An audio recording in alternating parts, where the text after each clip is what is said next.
जय हिंद, नमस्कार साथियों। और जैसा कि आपने अभी देखा कि आपके लिए अभी साइंस की क्लास चल रही थी। अब आपकी जो आने वाले एग्जाम हैं उनके लिए आपके लिए जो क्लासेस है, हर एक सब्जेक्ट की आपके लिए अलग अलग क्लासेस लाई गई हैं। इसके अलावा यहाँ पर जो आपने देखा कि इंदौर फिजिकल एकेडमी में आपकी ऑफलाइन क्लासेस चल रही है, तो आप घर में बैठकर इंतजार करना बंद करिए और इंदौर फिजिकल एकेडमी आकर अपने सपनों को साकार करिए। तो आपको पता है कि इंदौर फिजिकल एकेडमी जो आपके इंदौर मध्य प्रदेश में है, ठीक है, जो जिसे फौजी फैक्ट्री के नाम से जाना जाता है। और अगर आप भी अपने सपने को साकार करना चाहते हैं तो आप भी आइए इंदौर फिजिकल एकेडमी। और अगर आपको किसी भी प्रकार की जानकारी चाहिए तो दिए गए नंबर पर आप संपर्क करके जानकारी ले सकते हैं, ठीक है। तो इसी में आपका पहला प्रश्न है। ये प्रश्न जो है आपका, ये आपका कल जो प्रश्न कराया गया था उसी में है कि शब्दों को सार्थक क्रम में व्यवस्थित कर, उसी टाइप से ये भी प्रश्न है। कभी कभी इसी में इंग्लिश के वर्ड देता है जिसको हमको अल्फाबेटिकल ऑर्डर में सेट करना होता है। अब यहाँ पर वो कह रहा है कि धागा, पौधा, साड़ी, रुई और कपड़ा। आपको पता है कि सबसे पहले जो बनता है वो होता है पौधा। क्या होता है? पौधा। अब आपको बताया था कि अगर आप इसी में कंफ्यूज रहोगे तो आप देखोगे कि सभी का पहला ऑप्शन ही है दो, मतलब सबसे पहले तो पौधा आना ही आना है। तो हमने देखा कि हमारा ये कितने नंबर पर आएगा? 1 नंबर पर आएगा। पौधा के बाद जो चीज बनेगी वो क्या बनेगी? रुई। मतलब 2 के बाद क्या आएगा? 4। सभी में क्या है? 4। यहां तक तो हमको कोई कंफ्यूजन नहीं है। इसके बाद जो बनेगा वो बनेगा, क्या बनेगा? धागा। आपको पता है कि पौधे पौधे से, कपास के पौधे से क्या बनती है? रुई। रुई से क्या बनेगा? धागा। और धागे से क्या बनेगा? कपड़ा। और फिर कपड़े से क्या बनेगी? साड़ी। इसका मतलब है कि हमारा जो ऑप्शन नंबर ए है वो क्या हो जाएगा? परफेक्ट हो जाएगा। ठीक। क्या हो जाएगा? परफेक्ट हो जाएगा। तो आपको इस तरीके से प्रश्न याद रखना है। इसी में कभी कभी आपको छोटे छोटे राज्य, फिर एक महाद्वीप की किस महाद्वीप में है, ऐसी सारी चीजें आपको देता है, ठीक है। दूसरा प्रश्न है, ये जो प्रश्न है ये आपका है सिटिंग अरेंजमेंट का, मतलब बैठक व्यवस्था। बैठक व्यवस्था का जो प्रश्न है, आपको सबसे पहले प्रश्न देखते ही क्या करना है? प्रश्न को पढ़ना है कि कितने लोग हैं और किस, यहां कह रहा है कि 6 विद्यार्थी एक वृत्ताकार मेज के चारों ओर केंद्र की ओर मुख करके बैठे हैं। जो यहां पर सबसे ज्यादा याद रखने वाली बात है वो यही है कि केंद्र की ओर बैठे हैं या केंद्र से विपरीत ओर बैठे हैं। अब विपरीत ओर में क्या है कि आपको जब भी इस टाइप के सवाल करना है तो आपको सबसे ज्यादा जो जरूरत पड़ेगी वो पड़ेगी लेफ्ट और राइट की। जैसे सवाल में आपने देखा कि हमारा राइट और ये लेफ्ट, तो इसी तरीके से जब दिशाएं घूमती जाएंगी उसी तरीके से हम उसको क्या करते जाएंगे? बिठाते जाएंगे। अब यहां पर कह रहा है कि 6 लोग हैं। हमने माना कि ये 6 लोग हैं। एक वृत्ताकार टेबल हमने बनाई और इस वृत्ताकार टेबल में वो कह रहा है कि कितने लोग हैं? 6 लोग हैं। तो हमने 6 लोग बना लिए। माना 1,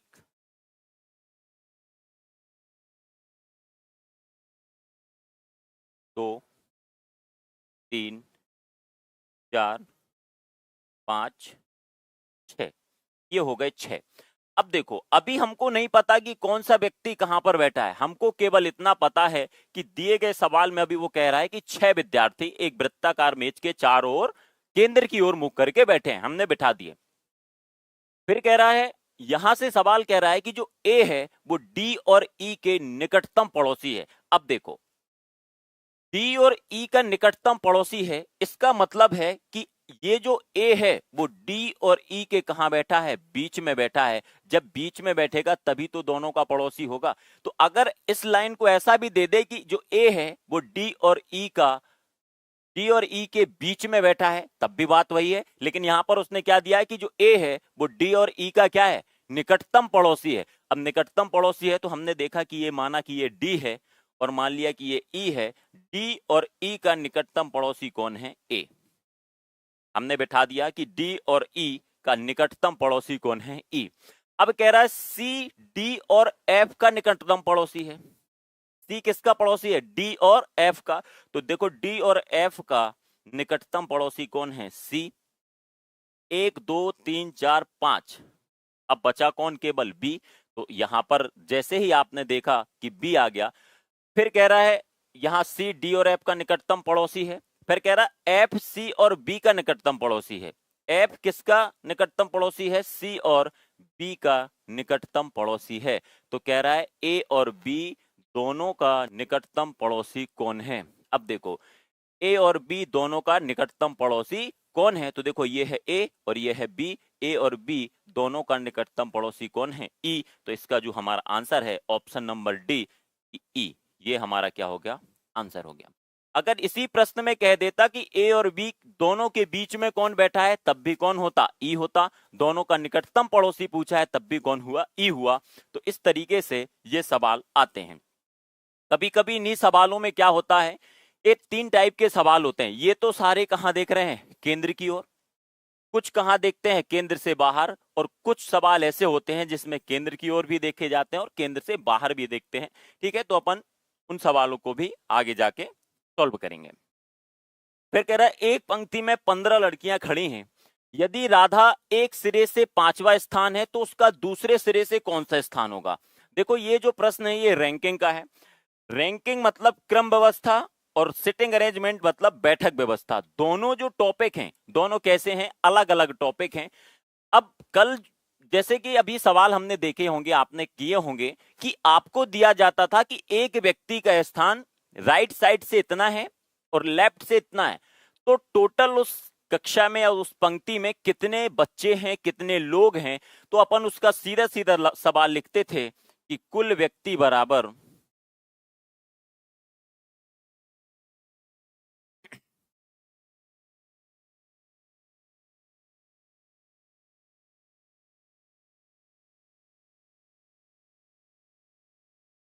कुल व्यक्ति बराबर राइट से रैंक प्लस लेफ्ट से रैंक -1। इसका मतलब यह है कि टोटल पर्सन बराबर लेफ्ट से रैंक मतलब दाएं से स्थान, दाएं से स्थान प्लस बाएं से स्थान -1। अब ये जो फॉर्मूला है, सूत्र है, इसको हमको रटने की जरूरत बिल्कुल भी नहीं है। क्यों नहीं है? इसको रटने की जरूरत क्यों नहीं है? क्योंकि आपने देखा कि ये -1 क्यों किया गया। जैसे कि आपको मैं एक एग्जाम्पल से समझाता हूं, तब आपको अच्छे से समझ में आएगा।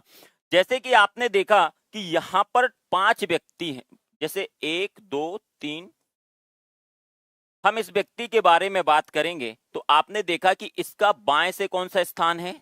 तीसरा, 1 2 3। और दाएं से कितना स्थान है? तीसरा। तो 3 और 3 6, जबकि व्यक्ति कितने हैं? 5। तो क्यों है 5? क्योंकि ये जो व्यक्ति है ये कितनी बार काउंट हो रहा है? 2 बार। इसलिए इसमें से हम एक क्या कर देते हैं? माइनस कर देते हैं। तो हमारे व्यक्ति कितने हैं? 5 और दूरी कितनी है? 6। तो दूरी -1 क्या होता है? व्यक्तियों की संख्या। अब इस सवाल पर आते हैं कि 15 लड़कियां हैं, टोटल कितनी है? 15।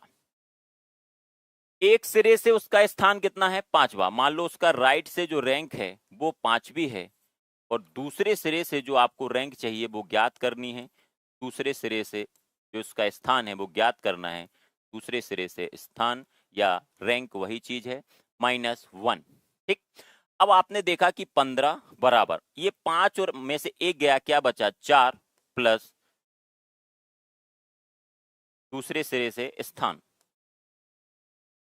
दूसरे सिरे से स्थान। ठीक है। अब यहां पर दूसरे सिरे से स्थान हो गया ये 15, 5, ये -1 कर दिया यहां से, ये 4 हो गया। आपको पता है कि कोई भी संख्या बराबर के दूसरी तरफ जाती है तो जो चिन्ह होते हैं, उसके जो चिन्ह होते हैं वो क्या हो जाते हैं? चेंज हो जाते हैं। तो यहां पर जो 4 है ये काय का? प्लस का। दूसरी तरफ आके काय का हो जाएगा? माइनस का। तो यहां से 15 - 4 बराबर दूसरे छोर से रैंक या दूसरे सिरे से रैंक। तो आपने देखा कि 11वां। तो यहां से जो दूसरे सिरे से हमारी रैंक आई, दूसरे सिरे से जो स्थान आया वो कौन सा आया? 11वां आया।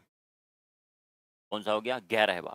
अब देखो ये 11 और ये 5, कितने हो गए 16। मतलब दूरी कितनी आई 16, और 16 माइनस 1 क्या होता है व्यक्तियों की संख्या, तो कितने हैं 15। इसका मतलब हमारा जो आंसर है वो एकदम परफेक्ट है कि दूसरे सिरे से उसका स्थान कितना है 11वां स्थान। ठीक है, तो अगर ऐसा पूछे कि कुल व्यक्ति कितने हैं तो लेफ्ट और राइट को जोड़ देंगे, और अगर पूछे कि इतने टोटल दिए जाएं और एक साइड की रैंक दी जाए दूसरी साइड की भी आप बता सकते हैं।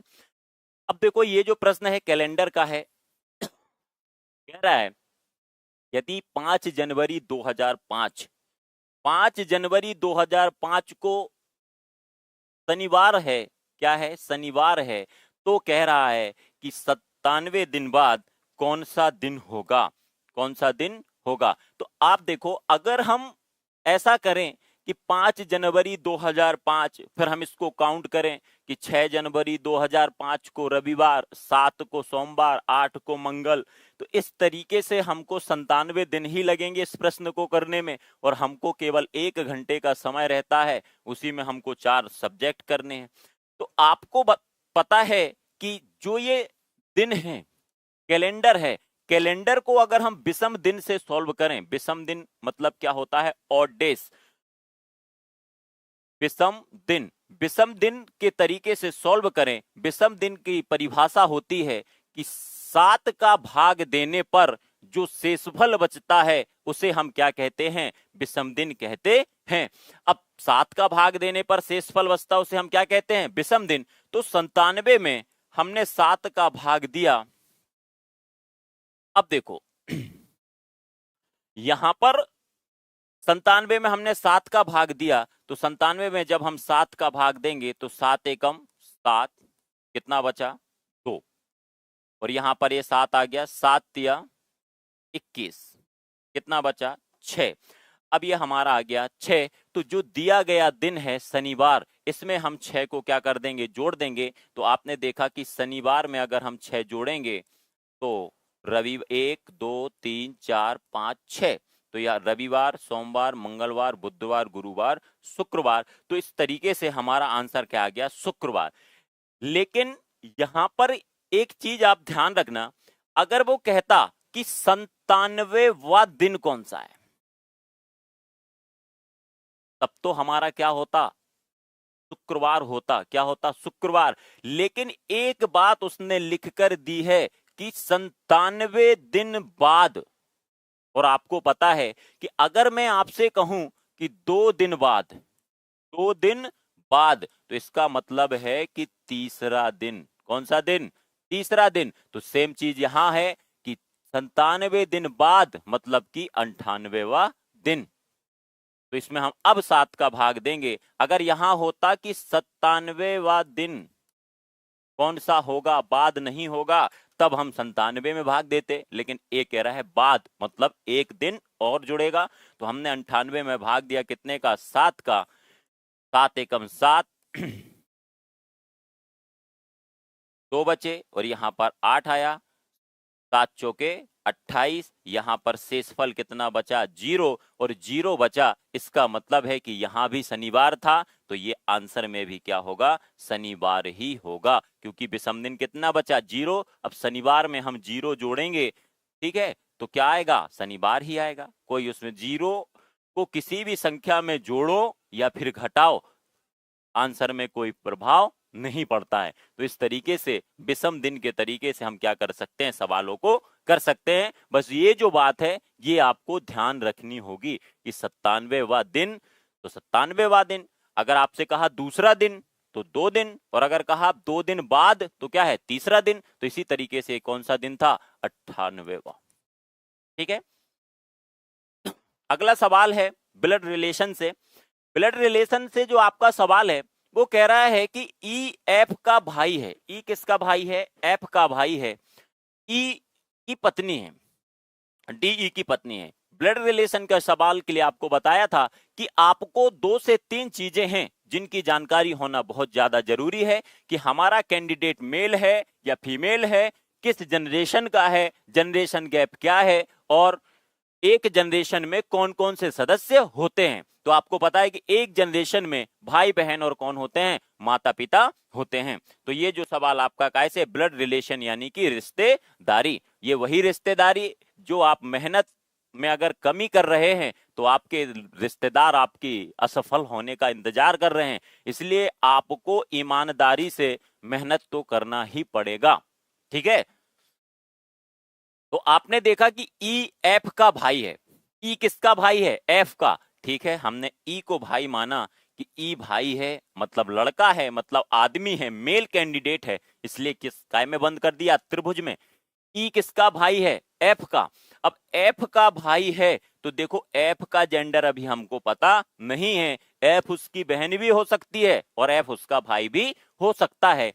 फिर अगली लाइन कह रहा है कि जो डी है वो ई की पत्नी है। ई की क्या है? पत्नी। अब पत्नी है तो बीच में प्लस लगाएंगे और ये हो गई डी, ये महिला है क्योंकि पत्नी है किसकी? ई की। तो ये हो गया, आपको बताया था कि एक जनरेशन में भाई बहन और एक जनरेशन में भाई बहन और कौन होते हैं? हस्बैंड वाइफ होते हैं, ब्रदर सिस्टर और हस्बैंड वाइफ होते हैं। अगला कह रहा है कि जी एच की मां है, जी एच की मां है एफ।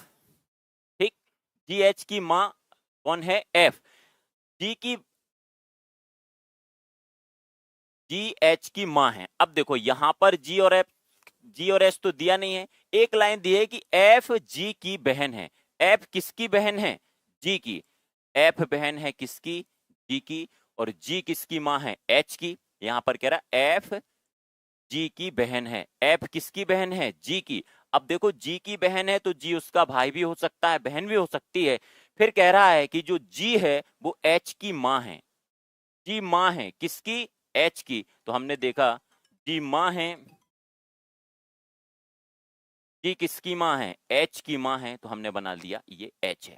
ठीक, अब कह रहा है ई एच से कैसे संबंधित है? जो ई है वो एच से कैसे संबंधित है? तो देखो ई एच से कैसे संबंधित है, मतलब ई कौन है? किसका? एच का। तो आपने देखा कि एच की मां कौन है? जी।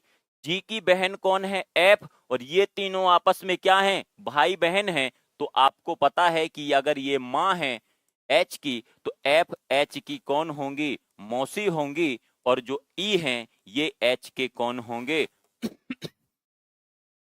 मामा, मामा होंगे। तो इस तरीके से हमारा जो आंसर आ गया वो क्या आ गया? मामा। ऑप्शन नंबर डी हमारा आ गया आंसर मामा।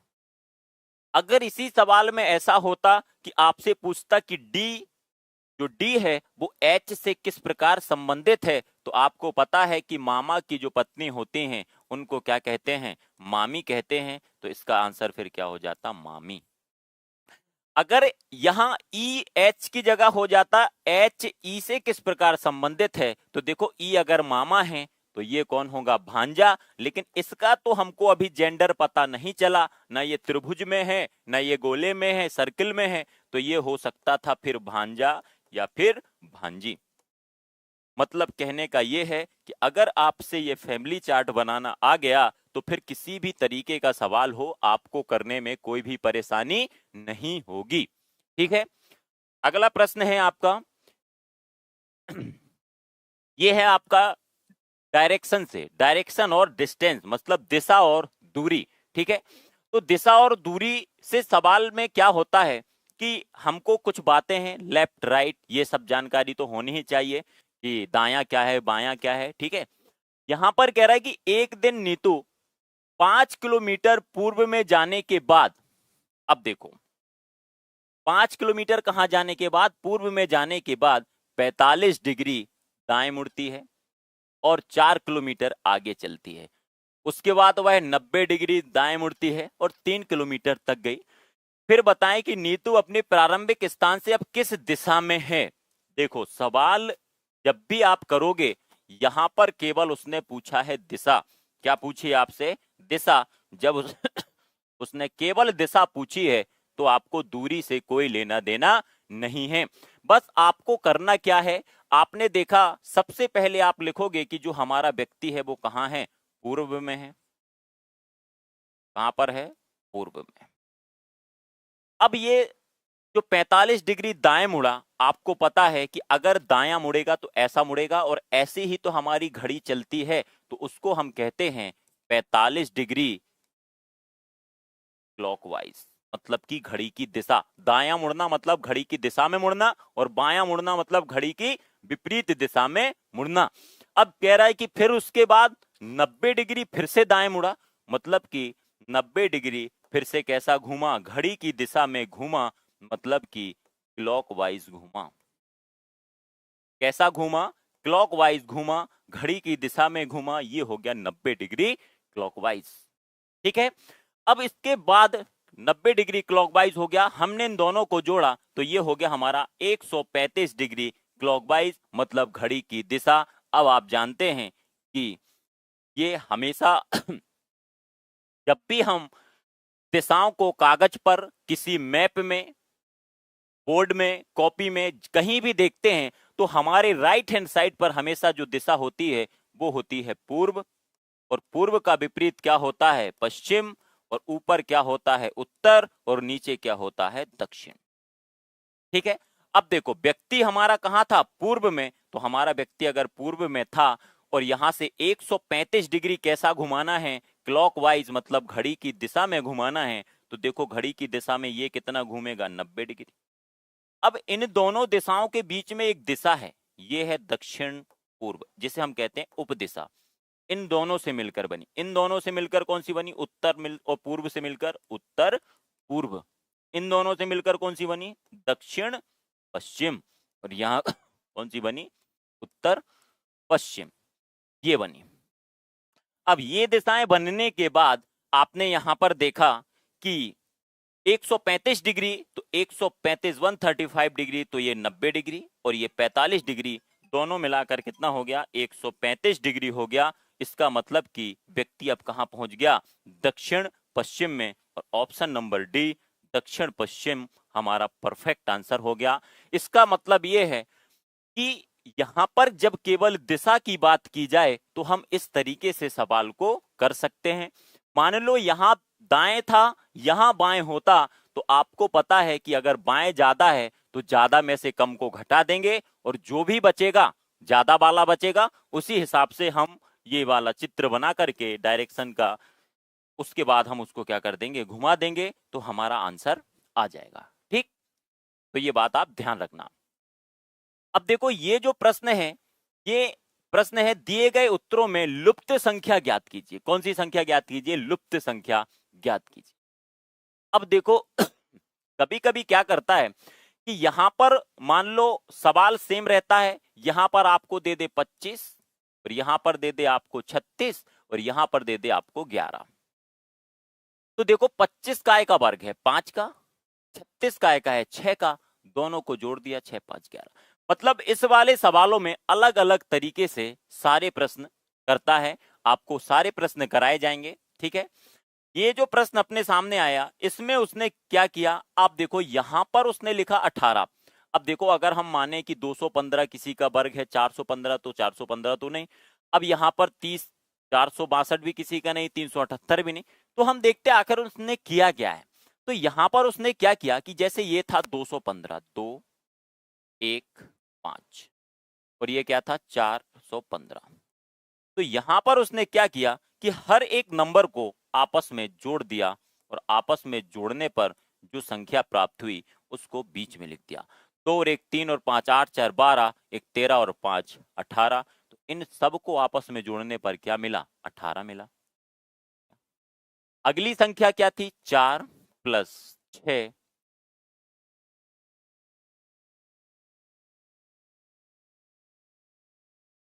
4 plus 6 plus 2 plus 3 plus 7 plus 8, 7 और 3 10, 8 18, 2 20, और 4 और 6 10, तो टोटल कितना हो गया, 20 और 10 30। तो ये हमारा यहाँ पर क्या था, 30।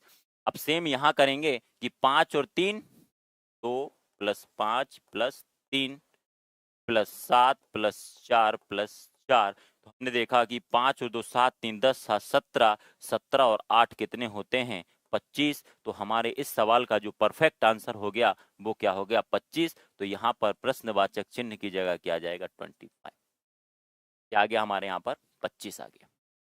तो ये सवाल जो लुप्त संख्या वाले होते हैं कि ये लुप्त संख्या ज्ञात करो, इसमें थोड़ा सा आपको अपने दिमाग को। और आपको पता है कि रीजनिंग केवल क्या है, दिमाग का ही खेल है, आप कितना ज्यादा दिमाग अपना चला सकते हैं। ठीक है, इस तरीके से हमारा ये प्रश्न का आंसर आ गया। अगला प्रश्न है कि निम्नलिखित संख्या श्रृंखला निम्नलिखित संख्या श्रृंखला को पूरा करो। क्या कह रहा है अगला सवाल, क्या कह रहा है कि निम्नलिखित संख्या श्रृंखला को क्या करो, पूरा करो। तो हमने यहां पर देखा कि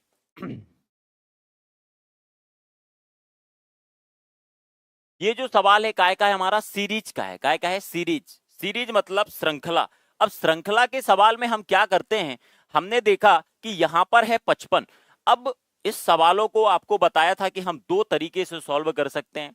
पहला हमने देखा, इसको लिखा गैफ द्वारा 55, 55 के बाद है 58, 58 के बाद है 64, और 64 के बाद आपको बताना है क्या होगा, और यहां पर दिया है 85। जब हमने इन संख्याओं के बीच का गैप निकाला तो आपने देखा कि इन दोनों संख्याओं के जो बीच का गैप है वो कितना है, 3। क्योंकि 58 और 55 के बीच कितना गैप है, 3। यहां पर देखा 58 और 64 के बीच में कितने का गैप है, 6।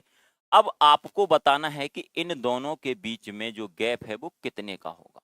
ठीक है, मान लो हमने यहां पर 64 की जगह रखा 77। क्या रखा, यहां पर अगला ऑप्शन क्या कह रहा है, 77, तो हमने रखा 77। तो अब इनके बीच में जो गैप हो जाएगा कितने का हो जाएगा, 13 का। जबकि यहाँ 3, 6, 13, हमें कोई भी सीरीज श्रृंखला एक जैसी नहीं मिल रही है।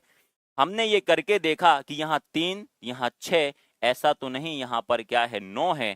तो 3, 6, 9, और 64 में जैसे ही हमने 9 जोड़े तो कितना हो जाएगा, 73। ठीक है, कोई बात नहीं, हम ये करके देख लिया कि अगर 3, 6 के बाद 9 आता है तो 64 और 9 कितने हो गए, 73। अब यहां 73 हो गया तो देखो 3, 3 दूनी 6, 3 तिरका 9, तो अगला जो गैप होना चाहिए, अगला गैप क्या होना चाहिए, 12। तो आपने देखा कि 85 और 73 के बीच में कितने का गैप है, 12 का। इसका मतलब कि यहाँ पर क्या है, परफेक्ट आंसर हमारा क्या है, 73, 73। यही हमारा क्या है, सही। कभी कभी इसी सवालों को वर्ग घन से करते हैं, वो संख्याएं ऐसी दी जाती हैं, लेकिन जो ये गैप द्वारा हम करते हैं इससे हमारा सवाल क्या हो जाता है, आसान हो जाता है। यहाँ पर उसने 3, 6, 9, 12 जोड़े। कभी कभी सम संख्याएं जोड़ता है, कभी विषम जोड़ता है, कभी अभाज्य संख्याएं जोड़ता है कभी संख्याओं के वर्ग जोड़ता है। पता चला यहाँ 4, यहाँ 9, यहाँ 16, यहाँ 25। तो ये बात आप ध्यान रखना और सवालों को बड़ी आसानी से करना, क्योंकि सीरीज का सवाल हल्का सा मन में टेंशन देता है कि आखिर इसका आंसर कैसे आएगा। यहां पर कह रहा है कि उस विकल्प का चयन करें जो बाकी 3 विकल्पों से अलग है। एक प्रश्न ये भी आता है, ठीक है, कि ऐसा कौन सा विकल्प है जो बाकी 3 से क्या है, अलग है, बाकी 3 से अलग है। अब आपने देखा कि बाकी 3 से अलग है तो 3 तो एक जैसे होंगे, एक कैसा होगा, अलग होगा। तो हमने देखा अगर हम इसको ऐसा करें कि यहां पर आपने देखा कि आई आता है 9 पर, एल आता है 12 पर, ओ आता है 15 पर, आर आता है 18 पर, ये आता है 21 पर, वो ये आता है 26। इसको देखा 1, 2, 5, 7, 9, 10। ठीक, यहां पर देखा 5, 7, 8, 11, 15, और टी कितने पर आता है, 20। यहां पर देखा एक एस आता है 19 पर, ओ आता है 15 पर, जे आता है 10 पर, आई आता है 9 पर, और बी आता है 2 पर। हमने सभी आपको पहले भी बताया था कि जैसे ही हम सवाल देखें रीजनिंग में जिसमें आपको लेटर दिए गए हों, अक्षर दिए गए हों अंग्रेजी वर्णमाला के, तो सबसे पहले जो हमारा काम है वो यही है कि हम लेटर के ऊपर क्या लिख लें, नंबर। अब देखो यहां पर हमको लग रहा है कि 9, 3, 12, 3, 15, 3, 18, 3, 21, बाद में 26 है। मतलब यहां पर 3, 3 जोड़ रहा है, यहां पर 1 के बाद 2 है, 2 के बाद 5 है, 5 के बाद 7 है। हमको ऐसी कोई चीज पता नहीं चल रही है कि कौन सी चीज जोड़ रहा है, कौन सी घटा रहा है। लेकिन एक चीज आप देखो कि 9, 12, 15, 18, 21, 26, 1, 2, 5, 7, 9, 10, 5, 7, 8, 11, 15, 20, ये जो तीनों हैं, ये जो तीनों हैं, ये अंग्रेजी वर्णमाला के क्रम के अनुसार व्यवस्थित हैं। लेकिन ये जो है 1 के बाद 19, 19 के बाद 15, ओ आ गया, जबकि ओ पहले आता है और एस बाद में आता है। इसका मतलब है कि ऑप्शन नंबर जो हमारा 4 है, ये या तो आपको समझ में आ ही गया होगा। तो आपको यहां पर समझ में आ गया कि जो ऑप्शन नंबर 4 है, यही चारों से कैसा है, अलग है, और यही हमारा क्या है, आंसर है। तो कभी कभी बहुत आसान चीज देता है, लेकिन हम जब रट लेते हैं चीजों को तो फिर हमसे गलतियां होती हैं। अब देखो इसमें क्या था, कुछ भी नहीं था। अब आप यहाँ 2, 3, 12, 15, अब इस सवाल में आप कम से कम 5 मिनट गवा देते, ठीक है। तो ये सवाल आपको छोटी छोटी गलतियां ध्यान रखनी है।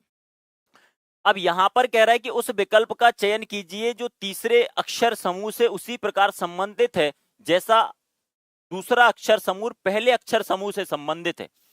अब देखो ये जो टॉपिक है कौन सा है हमारा, एनालॉजी, मतलब सादृश्यता, मतलब कि जो संबंध पहले का दूसरे से है तो तीसरे का चौथे से क्या होगा, ये हमको ज्ञात करना है।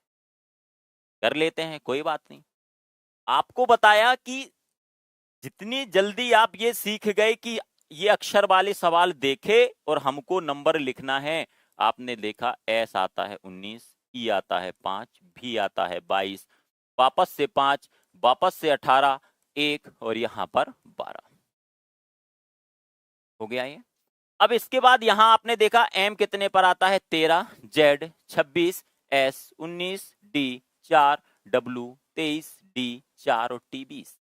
ठीक है, कोई दिक्कत नहीं। अब यहां पर टी आ गया 20 पर, आ गया 20 पर। तो हमने इस सवाल को, सवाल वही है नंबरिंग की, हम इसको जो दोनों का संबंध है यहां लिख लेते हैं, S E E R A L, लिख लिया, एस ई भी ई आर ए एल। इसको लिखा एम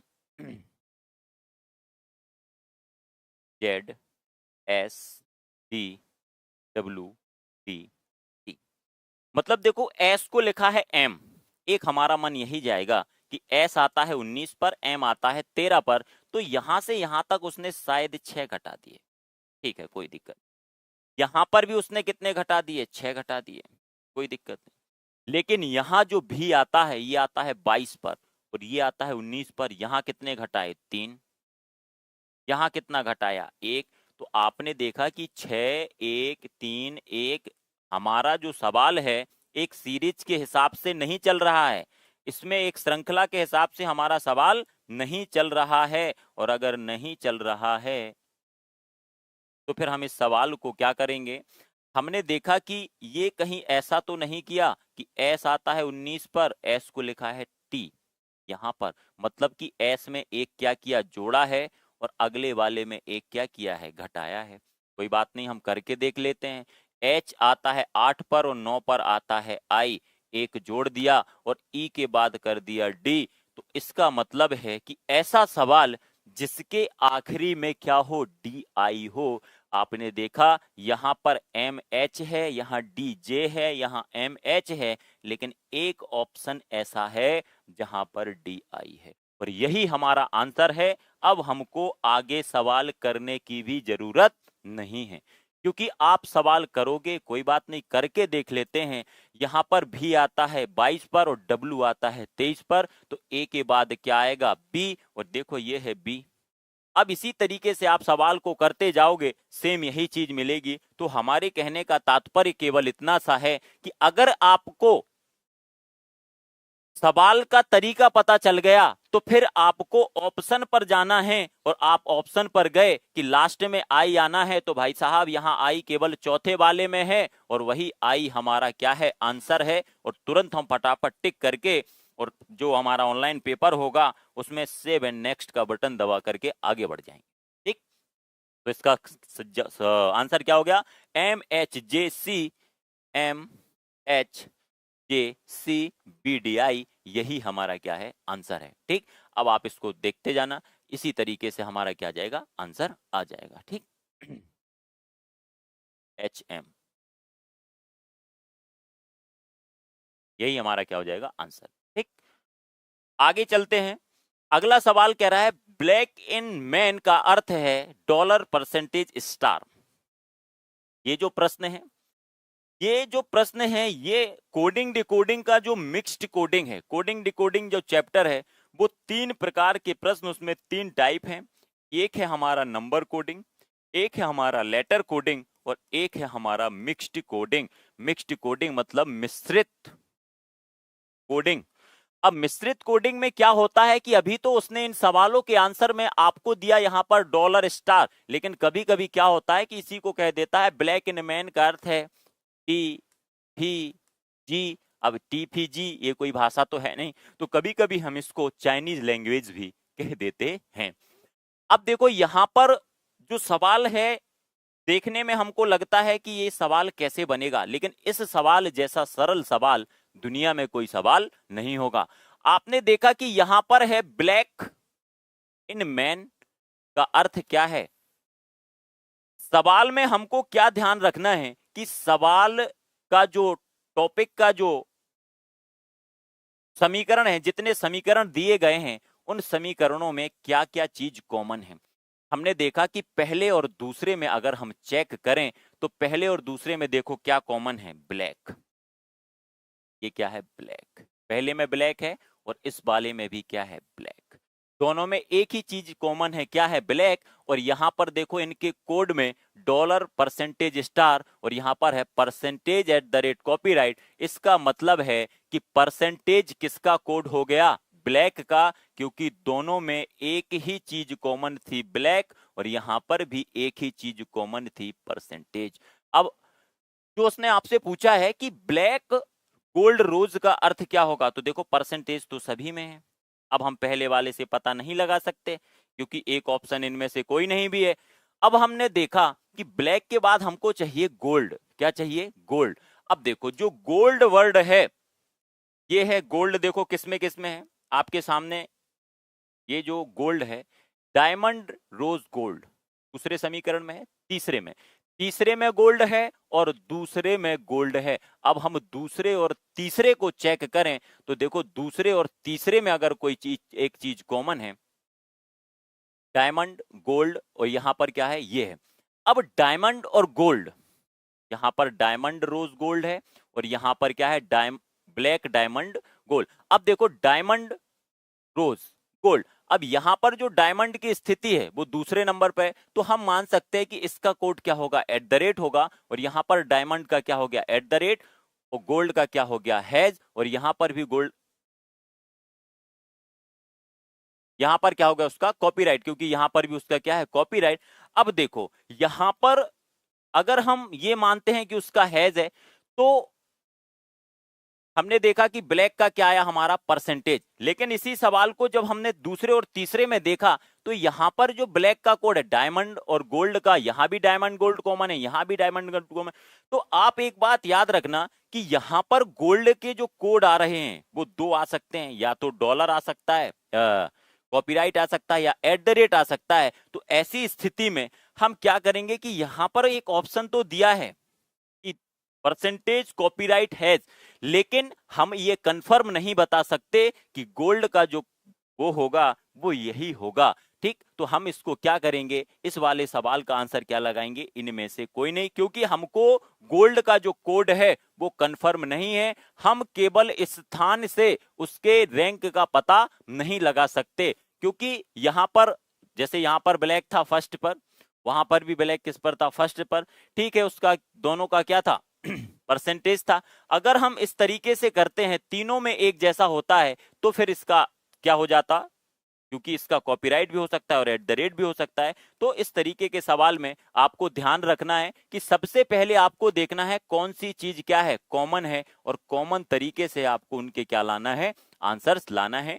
तो ये इनमें से कोई नहीं, आपको समझाने के लिए दिया था, लेकिन आपको एग्जाम में एकदम परफेक्ट ऑप्शन दिया जाएगा। ठीक, कि इस तरीके से कैसा होगा। तो ये जो हम गलती करते हैं कि उसके स्थान से जो रैंक का पता लगा लेते हैं, हमको ऐसा बिल्कुल भी नहीं करना है। अगला सवाल है कि एक सांकेतिक भाषा में पेंट को ये कहा जाता है, एक्सेल को ये कहा जाता है, तो फिर बताएं उसी भाषा में एक्सेप्ट को क्या कहा जाता है। किसको, एक्सेप्ट को। ठीक है, देख लेते हैं हम एक्सेप्ट को क्या कहा जाता है। आपको पता है कि जो पी है पी पी, ये लिखा आपने PAINT। पेंट को उसने क्या कहा है? 28,947। इसके बाद जो अगला है क्या है? Axle, EXCEL। एक्सेल को उसने क्या कहा है? 43,646। 43,646, ये 9 लिखा है, ठीक है। फिर आपसे पूछ रहा है कि बताएं उसी भाषा में एक्सेप्ट को क्या कहोगे। अब देखो, इस सवाल को हम दो तरीके से कर सकते हैं। यहां पर आपने देखा कि ए को क्या कहा गया। जैसे अगर हम केवल कॉमन पैटर्न से इसी सवाल को करें तो देखो, ए को क्या कहा गया है? 2। ए को क्या कहा गया है? 8। पी को 2 कहा गया। हमने लिखा ए को कहा गया 8। ए के बाद क्या है? Double C. सी को क्या कहा गया? देखो ये है सी। सी को क्या कहा गया? डबल से, ये हो गया 6। 6 2 हो गए।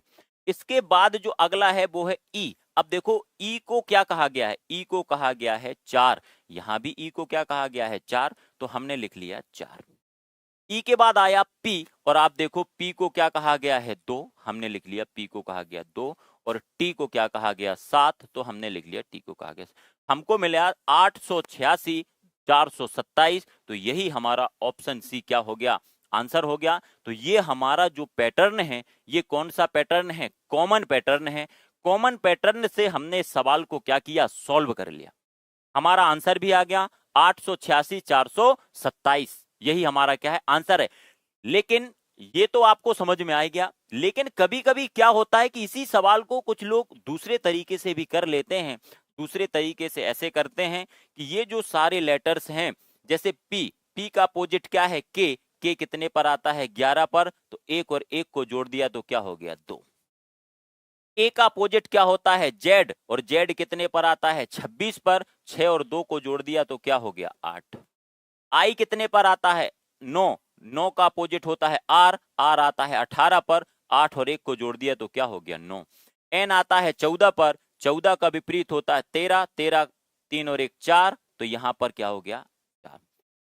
टी का विपरीत क्या होता है? जी कितने पर आता है? 7 पर। तो ये हो गया 7। इस सवाल को हमने दोनों तरीके से करके देख लिया, कॉमन पैटर्न से और इनके अपोजिट लेटर करके भी। हमने देखा ए का विपरीत जेड। जेड कितने पर आता है? 26। 6 और 2 8। सी का एक्स 24, मतलब 6 और 6। 24 को आप भाई साहब जोड़ोगे, 2 और 4 कितने होते हैं? 6। यही तो उसने कर दिया। ई का होता है भी कितने पर आता है? 22 पर। तो 2 और 2 4। पी का क्या होता है? 2। 11 आपस में जोड़ दे। टी का क्या हो गया? 7। तो यही हमारा आंसर है। तो आप उस तरीके से भी कर सकते थे और इस तरीके से भी सवाल को कर सकते थे। अगला सवाल है कि दिए गए वैकल्पिक शब्दों में से उस शब्द का चयन करें जो दिए गए अक्षरों को उपयोग करके। अब देखो, सवाल जब हम प्रैक्टिस करते हैं तो जब हम सवाल लगाते हैं तो सवाल हमको बहुत आसानी से समझ में आते हैं। और आसानी से समझ में आना मतलब जल्दबाजी करना, और जल्दबाजी करना मतलब कि सवाल को गलत करना। आपने अगर सवाल को केवल इतना देखा कि हम तो पढ़ के गए थे, इसमें देखना है कि कौन सा बन रहा है, और आपने देखा कि GOLF, आपने देखा ये है जी, ये है LO, और ये मान लो यहां पर E होता, तो आपको देखना है कि क्या कह रहा है, बनाया जा सकता है या फिर नहीं बनाया जा सकता। इसमें उसने कहा बनाया जा सकता।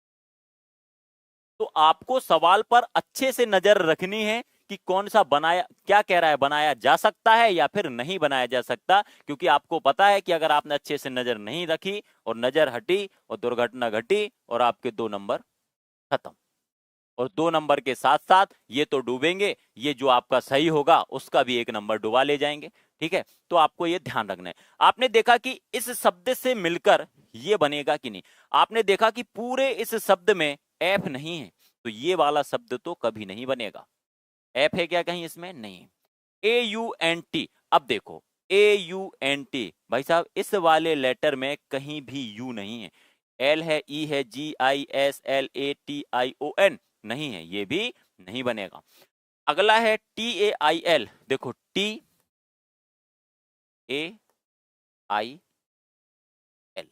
तो हमारा जो ये शब्द है ये क्या है, बनाया जा रहा। अगला कह रहा SILK, आप देखो इसमें कहीं भी के है क्या, नहीं है, तो ये वाला भी नहीं बनाया जा सकता, और हमको केवल बनाया जा सकता है पूछ रहा था, तो हमारा आंसर ऑप्शन नंबर सी हमको पहले से ही मिल चुका था। कैसे मिल चुका था, क्योंकि आपने देखा कि ये है T, ये है A, ये है I और ये है L। ठीक, तो ये वाला शब्द क्या है, मिलकर बनाया जा सकता था। अगर यहाँ पूछता सवाल में नहीं बनाया जा सकता था, तो हो सकता है कि इन तीन में ऐसा कर दे कि इससे बनाए जाएंगे, और एक कर देंगे कि वो आपका नहीं बनाया जाएगा। ठीक है, अगले प्रश्न पर चलते हैं। वो कह रहा है कि उस विकल्प का चयन करें जो तीसरे शब्द से उसी तरह संबंधित है। देखो ये भी एनालॉजी का प्रश्न है। अब इसमें उसने क्या किया, आप जब देखोगे कि ये है सी को क्या लिख दिया, बी -1। आई 9 पर आता है, 9 को लिखा है 8 -1। 7 को क्या लिखा है 6, ए को क्या लिखा है जेड, एम को क्या लिखा है एल। अब देखो आपको समझ आ गया कि यहां सब में एक घटाया है, और ये प्रश्न देने का तात्पर्य केवल इतना था कि आपको पता है कि ए आता है 1 पर, और 1 में से 1 घटाओगे तो 0 हो जाएगा, और 0 तो ऐसा है नहीं कि 0 पर कोई भी लेटर आता हो, कोई भी नहीं आता। तो हमने देखा कि जब ए, मान लो ए से ABCD शुरू की हमने, कहाँ खत्म हो गई, जेड। जेड के बाद वापस क्या आएगा, ए, जो कहां तक चलेगी, जेड तक। फिर क्या आएगा, ए, जो कहां तक चलेगी, जेड तक। तो ए में से जब आप 1 घटाओगे तो 0 नहीं आएगा, जेड आ जाएगा। क्या आ जाएगा, जेड आ जाएगा। तो यहां पर आ गया था, ए में से 1 घटाया था तो क्या आ गया था, जेड। ठीक, ये तो आपने देखा कि उसने पैटर्न को उल्टा करके भी लिखा है, लास्ट वाले को कहां लिखा है, पहले। तो एन में से 1 घटाओगे क्या आ जाएगा, एम। आई में से 1 घटाओगे क्या आ जाएगा, एच। बी में से 1 घटाओगे क्या आ जाएगा, ए में से 1 घटाओगे क्या आएगा, जेड, और सी में से 1 घटाओगे क्या आएगा, बी। मतलब MHAZB, MHAZB, MHAZB, ये हमारा क्या हो गया answer, option number D, MHAZB। अब देखो जो ऑप्शंस देता है, देखो कितने उसने, MAHBZ, MAH सेम दे रहा है, सेम टू सेम, बस अक्षर को यहां वहां किया है। तो आपको बड़ी सावधानी से MHAZB, MHAZB, यही हमारा परफेक्ट आंसर है, ऑप्शन नंबर डी। ठीक है, तो ये आपको ध्यान रखना। अगले प्रश्न की ओर जब हम चलते हैं, तो वो अगले प्रश्न में कह रहा है कि निम्नलिखित श्रृंखला की जगह प्रथा, मतलब कौन सा स्थान, यहां पर कौन सा लेटर आएगा, ये पूछ रहा है। कोई बात नहीं, हम उसी तरीके से करते हैं जिस तरीके से हमने किया था। यहां पर 5 और 2 के बीच का अंतर है 5 का, 7 और 2, इन दोनों के बीच का अंतर 7, इन दोनों के बीच का अंतर 9। अब देखो भाई साहब, इन दोनों के बीच का अंतर 2, इनके बीच का अंतर 2, तो यहाँ भी इनके बीच का अंतर क्या होना चाहिए, 2, और 2 होने के लिए यहाँ क्या होना चाहिए, 11, और यहाँ पर अगर 11 है तो इन दोनों के बीच का अंतर कितना होगा कि 11 आए। इसका मतलब है कि 34 में से 11 घटाओगे तो कितना आ जाएगा, 23। इसका मतलब इसका आंसर क्या है, 34। क्योंकि अब यहां पर आपका आ गया 34। अब देखो इन दोनों के बीच का अंतर कितना है, 13, और इनके बीच का भी अंतर कितना है, 2। तो ये हमारी श्रृंखला बन गई, सबके बीच का अंतर कितना है, 2। इस तरीके से 5, 2 7, 2 9, 9 के बाद 2 11, और 11 2 13। तो जब हम 23 में 11 जोड़ेंगे, तो 23 में 11 जोड़ेंगे तो आपको पता है कितना जाएगा, 30। यही हमारा क्या है, परफेक्ट आंसर है, ऑप्शन नंबर सी। तो ये गैप के तरीके से हम सवालों को क्या कर सकते हैं, आसानी से सॉल्व कर सकते हैं। अगला एक निश्चित कोड भाषा में वोमन को ये कहा जाता है, तो उसी कोड भाषा में नोट्स को क्या कहा जाएगा। देखो हमने इसमें आपको बताया था कि आपको जैसे ही कोडिंग डिकोडिंग का सवाल आए, तो सबसे पहले आपको चेक करना है कि कहीं दिया गया सवाल अपोजिट पैटर्न का तो नहीं है। आपने देखा ये है W, और W का अपोजिट होता है D। तो क्या भाई साहब यहां पर कहीं आपको D दिख रहा है, नहीं दिख रहा। अगर नहीं दिख रहा है तो अपोजिट पैटर्न का नहीं है। लेकिन अगर धोखे से कभी आपको डी दिख गया, तो आप डायरेक्ट ए मत समझ लेना कि अपोजिट का है, फिर आपको ओ का भी देखना पड़ेगा कि ओ का अपोजिट एल है क्या। जब आपको 2-3 के अपोजिट दिख जाएं, और आपको 2 से 3 सेकेंड ही लगेंगे अगर आपको याद है। अब आपने देखा कि यहां पर डब्लू है, अपोजिट पैटर्न का सवाल तो नहीं है, ये बात तो कंफर्म हो गई। तो भैया अपोजिट का नहीं, तो ऐसा तो नहीं कि पोजीशन चेंज का हो। ठीक है, देख लेते हैं। ये डब्लू, ये डब्लू, ये ओ, ये ओ, ये एम वही है, और ये एन और ई। मतलब कि ये हुआ कि उसने ना कुछ जोड़ा है ना कुछ घटाया है, केवल स्थान को बदल दिया, मतलब उसकी पोजीशन क्या कर दी, चेंज कर दी। तो हम भी वही कर देंगे, इसको कर देंगे ओ, इसको कर देंगे एन, टी को वहीं रखेंगे और इसको कर देंगे एस। हमारा हो गया एन ओ, एन नहीं, O N T S E, O N T S E, option number C. तो आपको देखो, अगर आपको सवाल यही आएगा एग्जाम में, अब आप करोगे फॉरवर्ड पैटर्न का तो नहीं है, यहाँ 23 में 15 जोड़े, क्या घटाया। तो भाई साहब ये सब बात की कहानी है। पहले आप चेक कर लो, विपरीत का तो नहीं है, पोजीशन चेंज का तो नहीं है, कॉमन का तो नहीं है। अगर आपको चेक करना आता है तो आपसे आसानी से बन जाएगा। तो इसका जो सवाल है, क्या आंसर आ गया था, ऑप्शन नंबर। अब यहां पर देखो, अलग अलग पैटर्न का है। अब यहां पर जो कह रहा है, कह रहा है कि PAIN,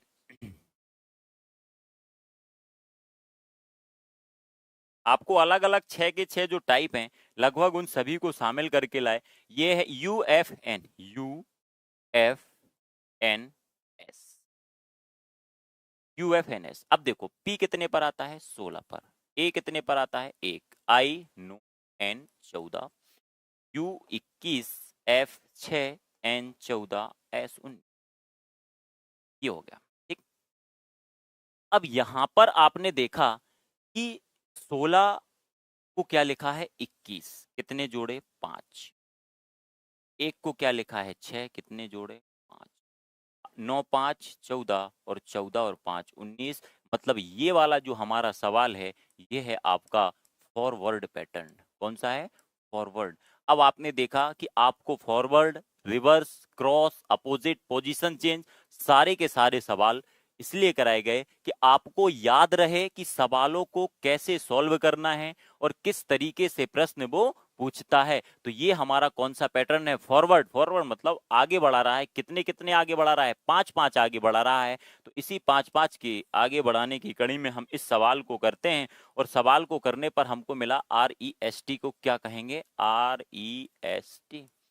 कोई बात नहीं, आर आता है 18 पर, 18 और 5 को जोड़ा तो होता है 23, और 23 पर आता है डब्लू।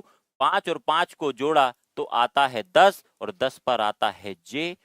24 और 19 और 5 कितने हो गए, 24, 24 पर क्या आता है, एक्स। और 20 और 5 कितने होते हैं, 25, 25 पर आता है वाई। मतलब WJ XY, WJ। अब देखो, इतनी पंचायत की हमने, पूरा सवाल लिखा, 5 5 जोड़े, जोड़ते गए, कोई बात नहीं। जोड़ना गलत नहीं है ना, हमने कोई गलत तरीका किया। हमने क्या किया कि समझ गए कि सब में कितना जोड़ रहा है, 5।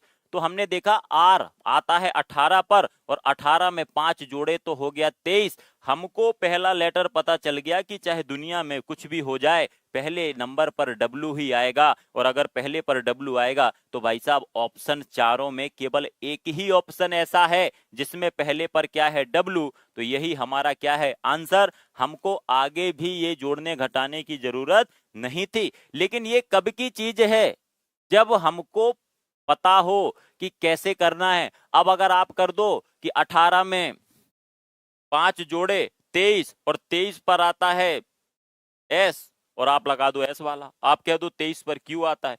तो जब आपको लेटर के ऊपर नंबर याद हो, कम से कम आप इस टॉपिक के 50 से 60 या 100 जितने ज्यादा प्रश्न आप लगाएंगे, तो आपको उतनी ज्यादा क्या होगी, आसानी होगी। ठीक है, तो जल्दबाजी में गलत नहीं करना। कह रहा कि बताएं कि इनमें से कौन सा एक अलग है, भिन्न है। इसी में आपसे लेटर वाला पूछता है, इसी में आपसे देश, राज्य ऐसा पूछ देता है कभी कभी। यहां पर लिख देगा भारत, यहां पर लिख देगा नई दिल्ली, यहां लिख देगा मध्य प्रदेश, यहां लिख देगा भोपाल, यहां लिखेगा उत्तर प्रदेश, यहां पर लिखेगा कानपुर, यहां पर लिखेगा बिहार, और यहाँ लिखेगा पटना। आपसे कहेगा कि आप बताइए निम्नलिखित में से कौन सा अलग है, तो आपको पता है कि भारत की राजधानी क्या है, नई दिल्ली, मध्य प्रदेश की भोपाल, उत्तर प्रदेश की क्या है, लखनऊ, लेकिन यहाँ पर क्या लिखा है, कानपुर। तो ये क्या हो गया, अलग। तो कभी कभी इस तरीके से भी वो आपसे पूछता है, कभी लेटर में पूछता है, कभी ऐसा पूछता है, और कभी संख्या में पूछता है। अब संख्या में पूछता है तो सबसे पहले हम देखते हैं कि 19 में 8 जोड़े कितना हो गया, 27, 16 में 8 जोड़े कितना हो गया, 24, 15 8 23, और 13 और 8 21। हमको कुछ भी समझ में नहीं आया कि भैया सब में ही तो 8 जोड़ रहा है। अगर यहां पर 22 कर देता तो हम एक चीज ये समझ लेते कि 9 है, लेकिन उसने, आपने देखा कि यहां पर जो एक संख्या है ये है अभाज्य संख्या। कैसी संख्या है, अभाज्य। पर ये कैसी है, भाज्य। ठीक, यहां पर आपने देखा ये कैसी संख्या है, भाज्य संख्या है। ये कैसी संख्या है, भाज्य। भाज्य संख्या वो है जिसमें खुद के अलावा, एक के अलावा और खुद के अलावा दूसरी संख्या का भाग चला जाए, वो भाज्य। और जैसे वह संख्या जिसमें खुद के अलावा किसी का भाग ना जाए, अब एक का भाग तो सब में ही चला जाएगा, अपन में भी चला जाएगा, एक का भाग तो चला जाएगा कि नहीं चला जाएगा। अब और अगर दो का अपन में जाएगा तो अपन दो भागों में हो जाएंगे। अब आपने देखा कि 15 ये कैसी संख्या है, अभाज्य या भाज्य। 15 में जा रहा ना, 5 का जा रहा है, 3 का जा रहा है, 15 और 23 कैसी है, अभाज्य, कोई दिक्कत नहीं। यहाँ पर 13 कैसी है, अभाज्य, और 21 कैसी है, भाज्य। आपने देखा कि हर एक में एक भाज्य है, एक अभाज्य है, लेकिन जो ऑप्शन नंबर हमारा है बी, इसमें दोनों में कैसी संख्याएं हैं, भाज्य। इसका परफेक्ट आंसर क्या हो गया।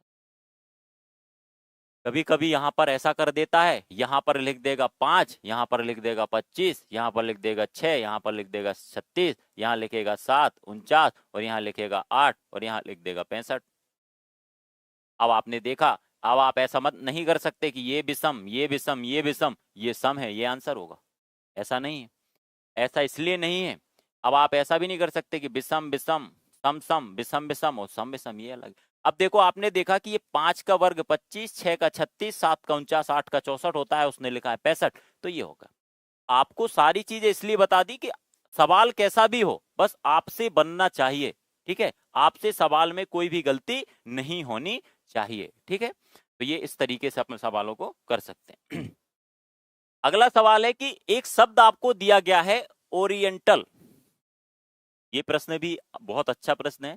ओरिएंटल में अक्षरों के ऐसे कितने जोड़े हैं जिनसे प्रत्येक के बीच उतने ही अक्षर हैं जितने की अंग्रेजी वर्णमाला में उनके बीच होते हैं।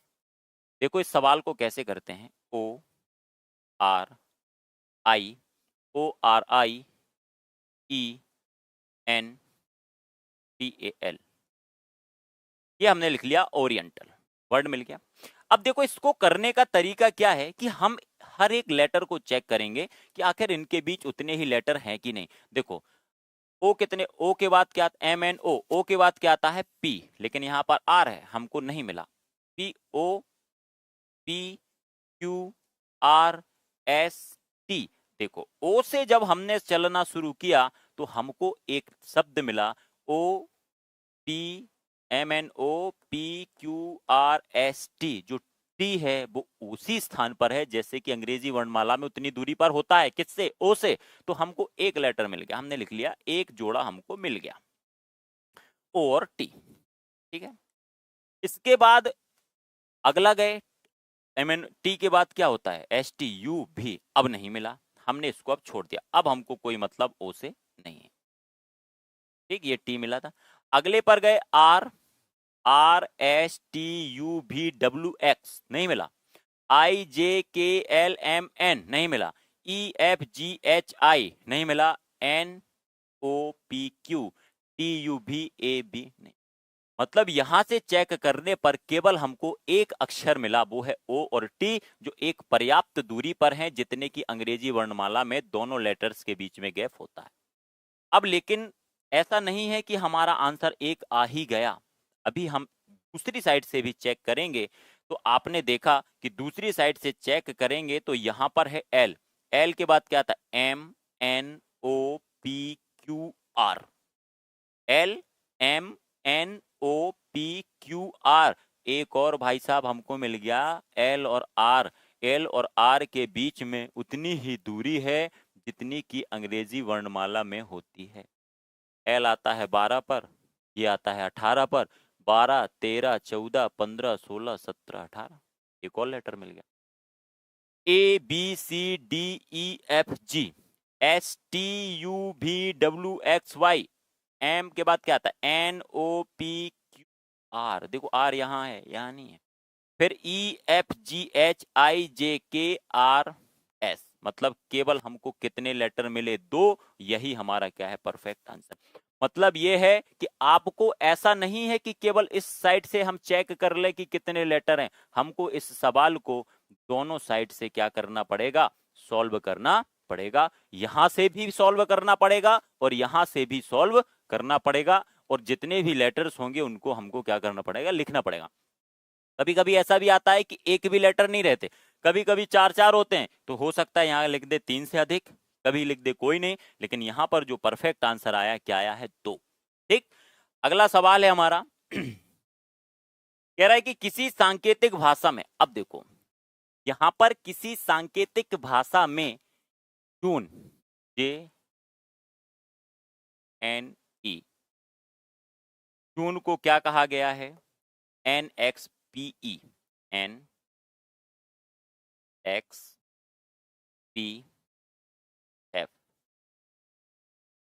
ठीक, फिर आपसे कह रहा है किसको क्या कहा जाएगा? स्टे को, STAY।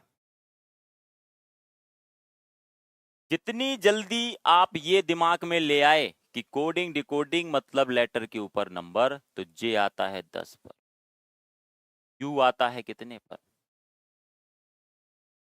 कितने पर आता है? 21 पर, N 14, E 5, 14, 24, 16। देखो यहाँ 10 से कितने जोड़े उसने? 4, कितना हो गया? 14। 21 में कितने जोड़े? 3, क्या हो गया? 24। यहाँ पर कितने जोड़े? 2। यहाँ पर कितना जोड़ा? 1। अब देखो पिछले सवाल में क्या किया था?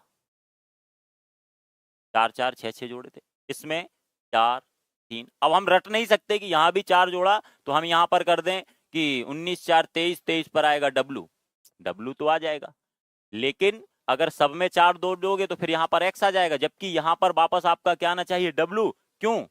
क्योंकि अब कितने जोड़ना है? 3, तो 20 में 3 जोड़े कितना आ जाएगा? W। 1 में 2 जोड़ोगे क्या आएगा? C, क्योंकि यहाँ पर 4 जोड़ने थे, यहाँ पर 3 जोड़ने थे, यहाँ पर 2 जोड़ने हैं और यहाँ पर 1 जोड़ना है, तो Y में 1 जोड़ा तो क्या हो गया? Z। तो डबल WCZ।